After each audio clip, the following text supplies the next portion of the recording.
Yes, guys, Robert Upsall Carnivore. Now, what about fasting? Surely fasting is brilliant. More the better. Autophagy, all that jazz.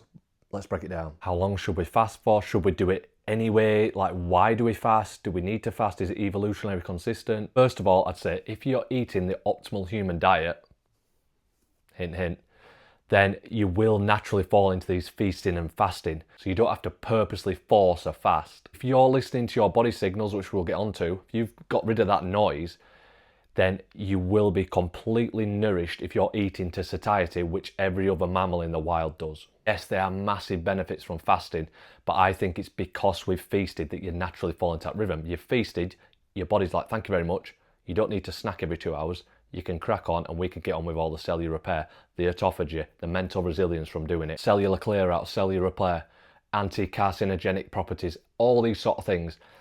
But do you have to purposely force it? And if you do, what are you breaking that fast with? What are you having for breakfast? Fasting is not magical, and especially if you're just fasting purposely for, say, 16 hours or whatever it may be, but then you're breaking it with absolute crap, you're just completely missing the point. Break your fast with real, true human nutrition and nourish your body. Eat to live, don't live to eat. You're not a foodie. Unfortunately, that is just literally someone trying to justify their addiction to crap food and alcohol, that they're like wine tasting and trying all these different restaurants. It is an addiction.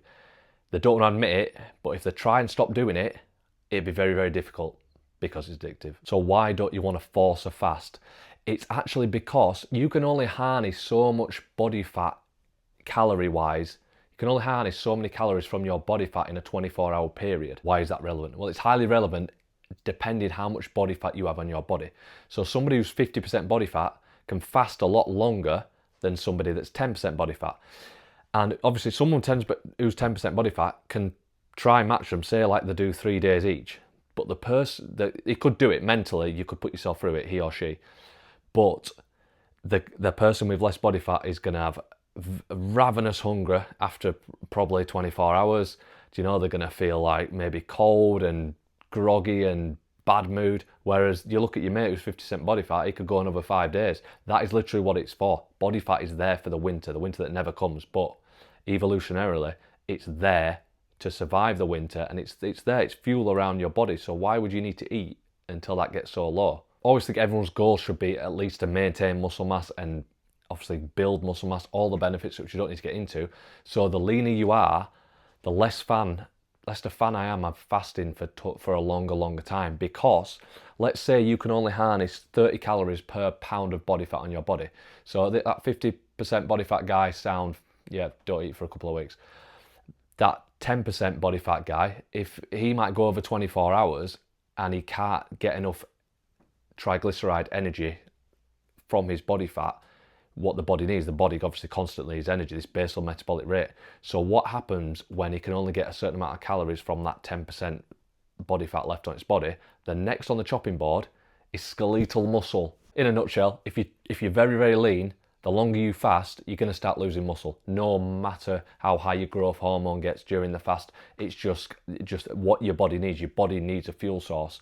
So the leaner you get, you can only harness so much energy out of these triglycerides, that glycerol backbone through gluconeogenesis. Then don't force a fast. But the point is, your body will tell you. If you're eating the optimal human diet, then if you're getting hungry, and we know what true hunger in satiety is, if you get rid of the carbohydrate noise that I like to call it. If you're in that optimal human diet, then you can listen to your hunger signals. You can, your leptin and ghrelin, your blood sugar levels are all where they should be, your testosterone, estrogen, etc. If you want to maintain your muscle mass, don't force the fast. Just remember, it will naturally happen if you eat to satiety when you do eat. So eat to satiety with good nutritious food. If you're hungry, eat. If you're eating the right food, you can listen to your body. So doesn't have to be that difficult that you time your fast and how many hours you've done. You can listen to your hunger signals.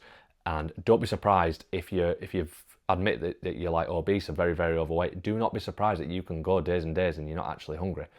Like, your body's very, very smart, and maybe there's a reason for that. It's got a lot of energy around it. It can use that. The leaner you get, your fasts hours will slowly drop. You might have 3 days, then it might be 2 days, then it might be a day, then you might eat an overnight fast might be enough for someone very, very lean if you want to maintain your muscle mass. And as a little caveat, if you want to know if you're eating the right food for you, you won't have to snack every couple of hours.